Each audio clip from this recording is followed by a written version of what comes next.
Saviez-vous que la crise cardiaque est liée à votre consommation d'eau? Ne faites plus jamais ceci. Aujourd'hui, je vais vous dire quel est le meilleur moyen et la bonne heure pour consommer de l'eau. Comme je l'ai appris d'un médecin, tout ceci afin d'éviter les crises cardiaques. Je pense que, comme moi, il y a beaucoup de gens qui se disent qu'ils ne veulent pas boire de l'eau avant d'aller se coucher, juste pour ne pas être obligés de se lever la nuit et d'aller aux toilettes. Je comprends qu'une quantité minimale d'eau est nécessaire pour éliminer les toxines du corps. Mais ce que je ne savais pas, c'est que boire de l'eau à une certaine heure maximise son efficacité dans le corps. En plus de cette information, ce médecin m'a expliqué quelle était la meilleure façon de boire de l'eau pour éviter divers problèmes de santé et je partage ceci avec vous dans cette nouvelle vidéo. Mais avant d'aller plus loin, si vous aimez les sujets de santé, bien-être et les remèdes naturels, pensez à vous abonner sur cette chaîne.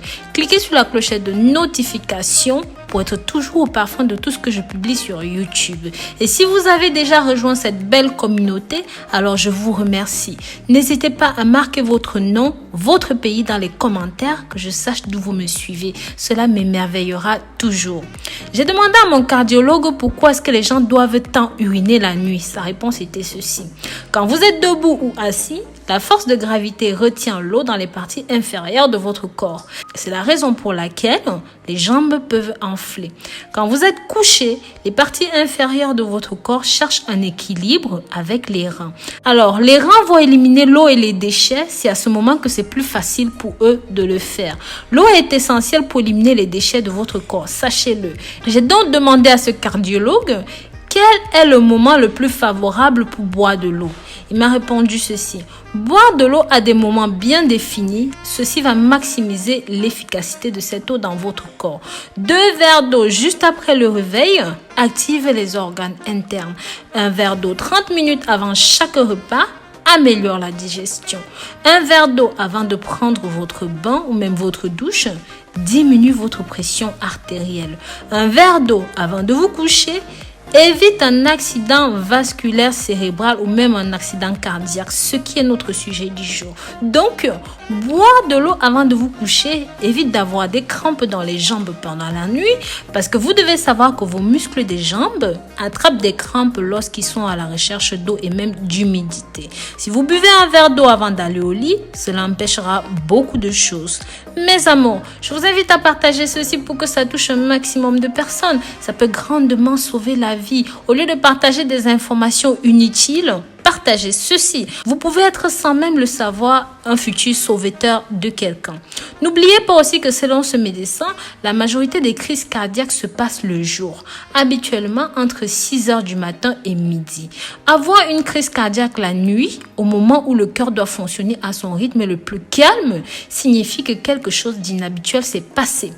Des études faites par des professionnels de la santé dans ce domaine ont démontré que l'apnée du sommeil, le ronflement sont aussi à blâmer dans ce contexte-là. Si vous prenez une aspirine tous les jours, le mieux est de prendre cela le soir parce que l'aspirine a une durée de vie de 24 heures. Donc, si la plupart des crises cardiaques se produisent dans les premières heures de la matinée, l'aspirine serait plus concentrée dans votre système circulatoire et pourront grandement vous aider. Et ceci même à votre insu. Vous devriez toujours avoir de l'aspirine à vos côtés, à côté de votre lit, votre table de chevet, tout ça. Ceci pour la simple raison que si par hasard, et que je ne vous le souhaite pas, vous êtes victime d'une attaque, il suffira alors simplement de dissoudre immédiatement 2 aspirines dans la bouche et d'avaler avec un petit peu d'eau. Il y a d'autres symptômes d'attaque cardiaque en plus de la douleur à la poitrine, dans le bras. Vous devez aussi prendre en compte des douleurs intenses à la mâchoire droite ou dans le cou, ainsi que des nausées et parfois beaucoup de transpiration. Mais sachez que ces symptômes peuvent aussi arriver fréquemment et parfois pas tous les mêmes et même pas tous en même temps. Mes amours, je vous recommande de regarder cette vidéo jusqu'au bout. Ici, je vais vous présenter tous les symptômes qui devraient vous alerter. La plupart des gens, environ 60% des personnes qui ont eu une crise cardiaque pendant le sommeil, ils ne se sont pas réveillés. Cependant, si cela se produit avec une douleur dans la poitrine, cela peut vous réveiller et même si vous dormiez dans un sommeil profond, cela peut arriver. N'hésitez donc pas à appeler un voisin ou un membre de la famille qui est à proximité proximité. Prévenez aussi les secours pour savoir quelle est la procédure à suivre. Ensuite, ayez le réflexe d'ouvrir la porte d'entrée de votre maison et de vous asseoir sur une chaise près de la porte d'entrée pour respirer le maximum d'air frais. Puis, attendez qu'ils viennent à votre aide. Mais s'il vous plaît, ne vous allongez pas, ça pourrait causer votre perte, d'accord? Partagez ceci, mes amours. Partagez pour que ça touche un maximum de personnes. C'est simplement susceptible de sauver des vies. Maintenant, je vais vous donner quelques conseils pour diminuer les risques d'attaque. Vous pouvez réduire vos risques de subir une crise cardiaque ou même encore une attaque cérébrale en étant actif, en faisant de l'exercice tous les jours. Par exemple, une promenade de 30 minutes quotidiennes peuvent aider à diminuer les risques. D'autres mesures que vous pouvez prendre pour réduire les risques sont de surveiller votre alimentation. Combien est-ce que vous mangez? Cela peut aider à réduire et à surveiller votre poids. Si vous êtes obèse, si vous êtes en surpoids, il ne faut pas fumer des cigarettes. Vous devez chasser cette mauvaise habitude. Si vous n'y arrivez pas, parlez-en à votre médecin pour qu'il puisse vous faire prendre en charge. Pareil, en cas de cholestérol, contrôlez correctement votre glycémie. Cela peut diminuer les risques d'avoir des crises cardiaques. Sachez aussi que certains médicaments pour le diabète peuvent travailler mieux que d'autres pour réduire les risques de crise cardiaque.